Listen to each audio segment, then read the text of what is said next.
अब ये जो ट्रेस टेबल बनाया गया है वो उसी अलगोरिथम की बेस पर है, ये जो पीछे आपने अलगोरिथम अभी किया है काउंट वाला, ठीक है, कि हाइट्स किस तरह से काउंट की जा रही थी यहाँ पर, कि स्टेप 1 में जो है सबसे पहले स्टार्ट हुआ जिसकी जगह पर उन्होंने वो डबल डैश लगा दी कि इससे हमारा कोई कंसर्न नहीं है, ये कुछ भी काउंट अभी नहीं कर रहा।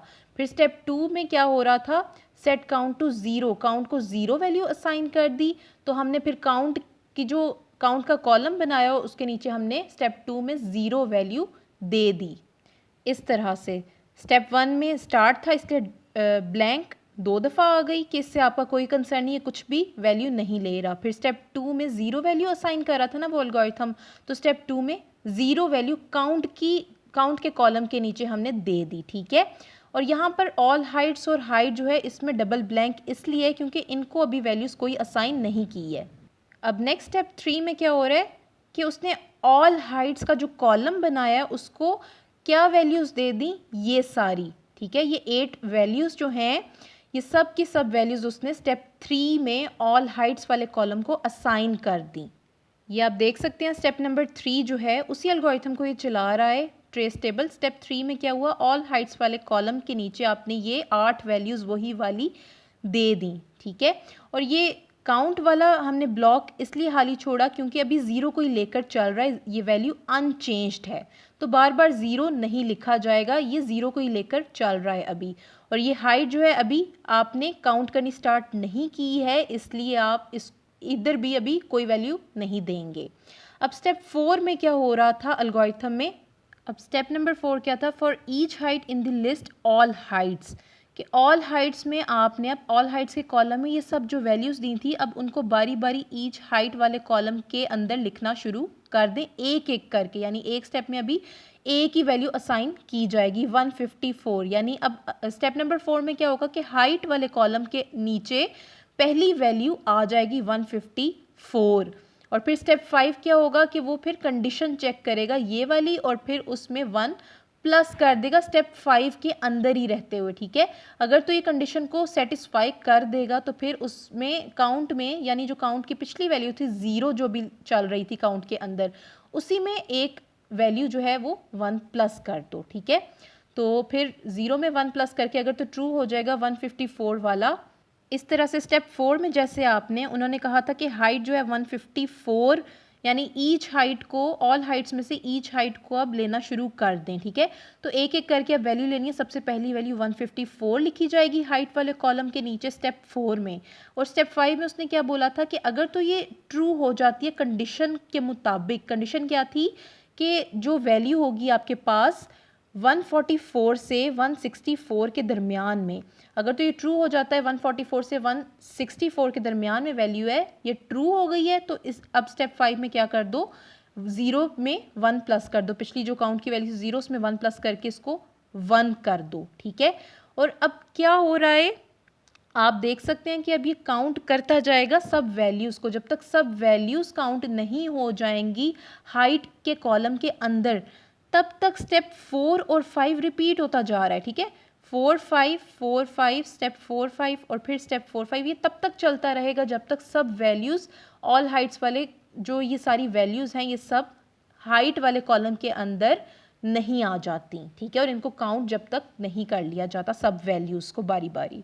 तो अब अगला स्टेप जो है स्टेप 4 दोबारा से आ जाएगा हमारे पास, क्योंकि अब स्टेप 4 में हमने सेकंड वाली वैल्यू लेनी है। वो यही कह रहे हैं कि स्टेप 4 में आप एक एक करके वैल्यू लेते जाएं और साथ ही स्टेप 5 भी, यानी काउंट के अंदर 1 प्लस करवाते जाएं। अब स्टेप 4 दोबारा से देखें, अगली वैल्यू 140 आ जाएगी और स्टेप 5 था कि 1 इंक्रीमेंट कर दो इस केस में कि अगर तो वो कंडीशन ट्रू हो जाती है, अगर तो रेंज 144 और 164 के दरमियान में होगी, ठीक है।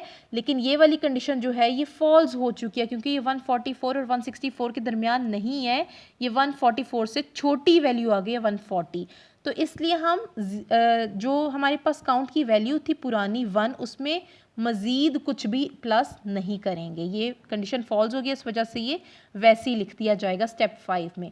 अब दोबारा स्टेप 4 आ गया क्योंकि आपने अब तीसरी वैल्यू चेक करनी है। जब तक ये सब वैल्यूज़ जो हैं वो नहीं चेक कर ली जाएंगी, हाइट के अंदर नहीं लिख ली जाएंगी, तब तक स्टेप 4 और स्टेप 5 बार बार रिपीट होगा, ठीक है, फॉर लूप के ज़रिए से। अब क्या हो रहा है, दोबारा स्टेप 4 में 155 जो तीसरी वैल्यू है उसको अब लिख दिया है हाइट वाले कॉलम में, और फिर अगर तो ये वाली कंडीशन ठीक होगी, ये अगर सेटिस्फाई कर रही है उस रेंज को, तो फिर आपने 1 प्लस करना है, अदरवाइज़ नहीं करना। और ये 144 और 164 के दरमियान में है, ट्रू है, इस वजह से हमने क्या किया, काउंट के अंदर अगले स्टेप में स्टेप 5 में क्या किया कि पिछले वाले काउंट की वैल्यू को प्लस करके +1 उसमें कर दिया और उसको 2 कर दिया, ठीक है। इसी तरह ये सारी वैल्यूज़ चलती जाएंगी, फिर 164 चलेगा और ये वाली वैल्यू जो है ट्रू हो चुकी है, क्योंकि 144 और 164 को भी कंसीडर करना है बाउंड्री वैल्यूज़ को, ये जो चौथी वैल्यू थी, ठीक है। तो इसमें फिर 1 मज़ीद प्लस कर दिया उसने, उसको 3 कर दिया।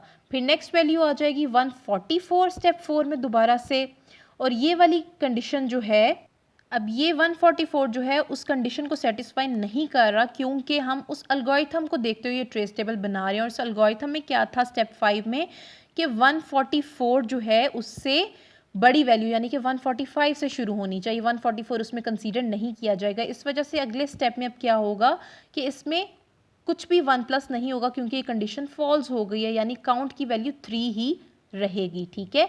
अब इसी तरह अगली वैल्यू 166 चलेगी, फिर 160 चलेगी, फिर 143 चलेगी, और 143 में भी फिर ये अनचेंज्ड रहेगा, जो भी पिछली काउंट की वैल्यू थी 5 वो अनचेंज रहेगी, क्योंकि 143 जो है 144 से छोटा है। तो इस तरह से ये ट्रेस टेबल काम कर रहा है। और फिर एट द एंड जब ये सब वैल्यूज़ आप हाइट वाले कॉलम के अंदर लिख लेंगे, तो फिर क्या कर देंगे, एट द एंड स्टेप 6 में आ जाएंगे फाइनली। और स्टेप 6 क्या कर रहा था कि आउटपुट शो कर देगा काउंट की, यानी काउंट में अब जो कुछ लिखा होगा ये सब वैल्यूज़, जो 5 वैल्यूज़ होंगी काउंट के अंदर, 5 तक वैल्यूज़ आ गई, तो स्टेप 6 में अब 5 वाली वैल्यू जो है वो आपको स्क्रीन के ऊपर डिस्प्ले करवा देगा, और स्टेप 6 में फिर ये ख़त्म हो जाएगा। ये इसलिए यहाँ पर कुछ नहीं लिखा क्योंकि ये वाली जो वैल्यूज़ हैं ये इसके अंदर स्टार्ट या एंड जो होता है ना वो कंसीडर नहीं किया जा रहा होता, इससे हमारा कंसर्न नहीं है यहाँ ट्रेस टेबल में। इस वजह से ये डायरेक्टली 5 वैल्यूज़ जो होंगी ये 5 वैल्यू को डिस्प्ले कर देगा स्क्रीन के ऊपर। अब इसी टॉपिक का लास्ट पार्ट है 1.6.2 using invalid data for testing. ये मैंने आपको पहले ही बता दिया कि जब भी आप टेस्ट करते हैं अपने डाटा को तो उसको इनवैलिड डाटा देना क्यों ज़रूरी होता है, आप इनवैलिड डाटा क्यों उसको देते हैं, यानी जो ट्रू नहीं होता, जो उसको सेटिस्फाई नहीं करता उसकी इनपुट्स को। Testing an algorithm using invalid data ensures that the algorithm can gracefully handle unexpected data inputs. If an algorithm requires your age in number of days but you give date of birth as input, then the algorithm may not work properly.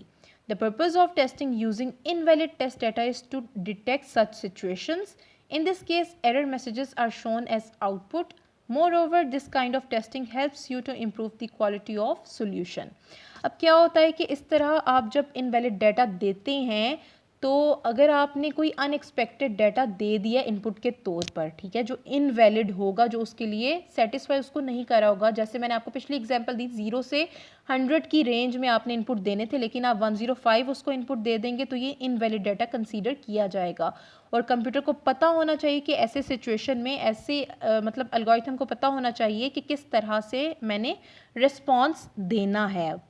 एक और example भी यहाँ पे बताई गई है कि let's suppose कि आपने इनपुट लेना है अपनी एज को डेज़ की सेंस में ले लें, ठीक है, कि नंबर ऑफ़ डेज़ की सूरत में आपने इनपुट देनी है वैल्यू अपनी एज, लेकिन आप उसको क्या करते हैं अपनी डेट ऑफ बर्थ को देखते हुए अपनी एज को इनपुट करवा देते हैं, तो ये फिर उसके लिए अनएक्सपेक्टेड होगा डाटा एंट्री जो होगी, तो इसको भी इनवैलिड हम डाटा कहेंगे, ठीक है, इनवैलिड डाटा कहेंगे।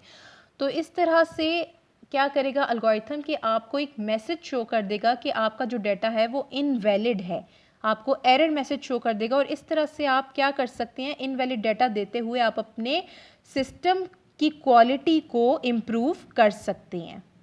तो ये सब था आज का हमारा टॉपिक जिसमें हमने ट्रेस टेबल और इनवैलिड डाटा जो है इस सब को देखा कि किस तरह से हम एरर्स को आइडेंटिफाई करके करेक्ट कर सकते हैं, ठीक है।